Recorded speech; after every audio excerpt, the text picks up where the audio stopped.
আসসালামু আলাইকুম। আজকে রান্না করব টমেটো দিয়ে ঝাটকা মাছের ঝোল।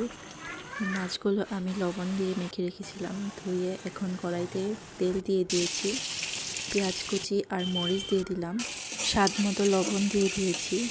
এখন পেঁয়াজটাকে ভাজা ভাজা করব। বাদামি হয়ে গেলে এর মাঝে দিয়ে দিব আদা রসুন পেস্ট।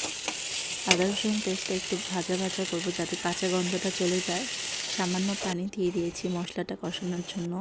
হলুদ, মরিচের গুঁড়া, ধনিয়া গুঁড়া দিয়ে মশলাটা এখন ভালোভাবে কষাবো। আর এই তো টমেটো দিয়ে দিলাম, এরপর পানি দিয়ে দিচ্ছি। এখন মাছগুলো দিয়ে দিব, একটু ঢেকে দিব। এরপর ঢাকনাটা তুলে একটু উল্টে পাল্টে দিব আর সামান্য পানি দিয়ে দিব। ঝোলটা ঘন হয়ে এলে এর মাঝে দিয়ে দিব ভাজা জিরা গুঁড়া। এতে রান্নার স্মেলটা খুব সুন্দর হয়। এখন নামিয়ে নিব। আমার রান্না কমপ্লিট।